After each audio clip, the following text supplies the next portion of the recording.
And welcome back to Prep Recruiting Insider, PRI here at NOLA Motorsports Park in Avondale. I'm your coach for PRI, Rick Daly, along with our Prep Recruiting Insider, Renee Nato. And today we are joined by former Saints and Buffalo Bills legend, Jabari Greer. Legend? A legend in your spare time. How's it feel to be in your early 30s and be a legend? Yeah, it feels good. It feels awesome. Jabari, glad to be here. Glad to be here. If you look and you watch a lot of football, and what is the most important characteristics of a really good cornerback? Well, obviously it starts with speed. It starts with having the talent to go out there and do it in a high level. But if I was a scout and I was looking for somebody to bring on my team, I would want someone who was fluid in their movements, someone who had a foundation of technique, who seemed to be practicing after practice. But I think the most important thing is the intangibles. It is someone, when I'm watching film, who is celebrating when they're not making the play, who is picking their teammates up when they get knocked down, who is going out there and running 30 yards down the field when the ball seems as if they'll never get it, seems to be about to be scoring a touchdown, excuse me. I think that the small things like that shows me this player not only be a good player on your team, but a great man in the locker room. And that's one thing that I want to, if I was building a team, I would build a locker room first. Because it's not just about you playing well, it's about making the players around you better as well. Yeah, it is. But I think that more importantly, it's about being accountable, available and accountable, and being someone who, when everything goes down, you're going to be the bright light on the sideline. You know that you have the heart to rally your team, to never give up and to never surrender. Recruiting process, hot and heavy right now, Jabari. You went through it. We could take you back 15 years now, and you're going to be a recruit. Yeah. What will you be looking for? Is coaching staff important? Is location important? Is the weather important? Education, what's the most important things that you're looking for in the recruiting? Oh, well, as we spoke before, recruiting has taken on a life of its own now. It's a lot different than it was even 15 years ago. When I was looking for a university, I knew that I wanted to go to Tennessee, because I wanted to play big-time ball in front of a big crowd. I wanted to wear that T on my helmet, and I wanted to be a veterinarian. They had a great veterinarian medicine program. But I think now it's become much more of a business decision for a lot of these guys. You see people who don't get that opportunity their first year really have the opportunity to, it's really accepted that they will transfer and try to get and have a whole restart or redo to their college dream.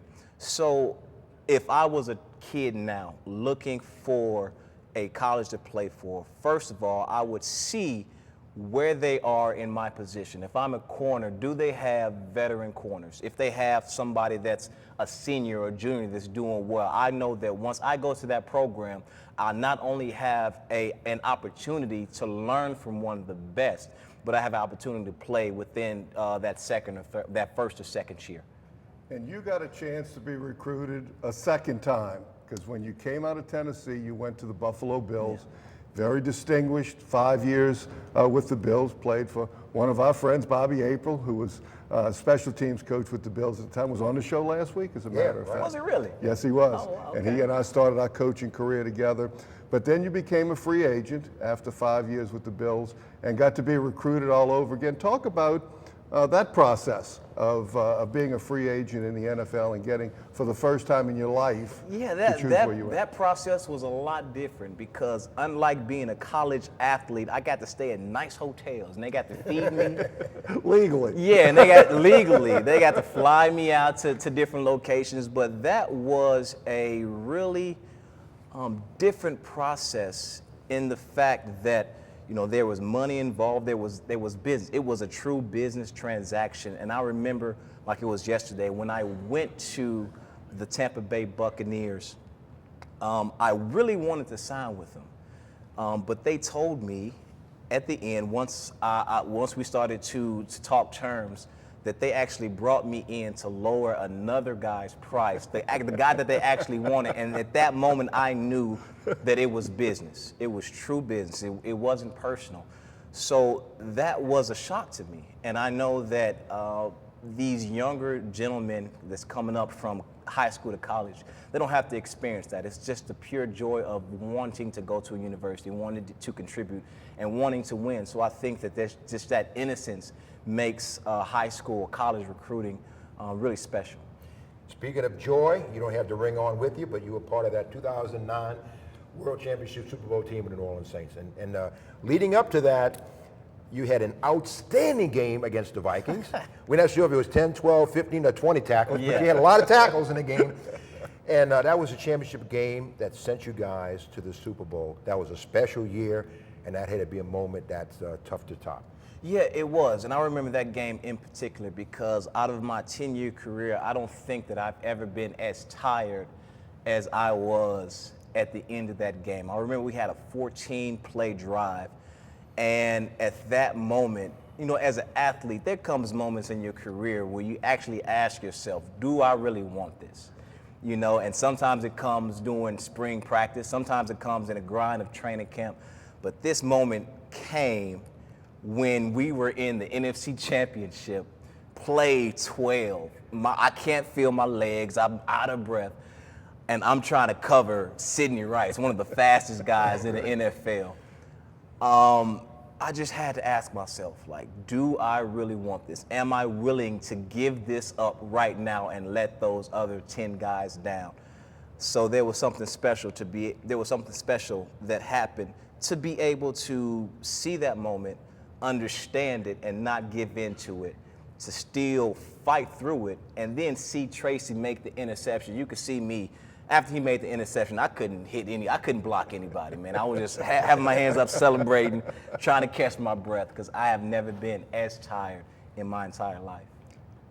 Played 10 years in the NFL. It's a tough, tough grind. People don't often appreciate that. How did you last 10 years? What did you do? Well, the first couple years, it was off of pure adrenaline, just happy to be at the dance. You know, I wasn't one of those guys, as you said, a free agent. I wasn't a first-round draft pick, so I wasn't expected to play early. I remember my fourth year, I went into the season the third-string right cornerback, not even the third-string cornerback, the third-string right cornerback. And I remember one game we played the New York Jets. The first cornerback went down, then the second cornerback went down, and then I got my opportunity. I knew that once I got on the field, I had to play at a level that made the organization make a decision. You know, because if I played very well, the fans were going to be wondering why this guy isn't playing. So I knew that, you know, I had to go out there and play. But towards the end of my career, it became more about technique. I knew that, you know, I had some older guys teach me that technique really matters, that your speed and that your strength is eventually going to decline. But as long as you have technique at that moment where you're tired, where you're blowed, you'll still be able to get to point A to point B effectively and on time. Well, thank you, Jabari, for being with us today. That's Jabari Greer, great cornerback in the NFL, especially for the New Orleans Saints, a world champion and a first-class individual who lives right here in our community. We're here in the Event Center at NOLA Motorsports Park in Avondale. This is Prep Recruiting Insider. We'll be right back after this timeout. This is PRI.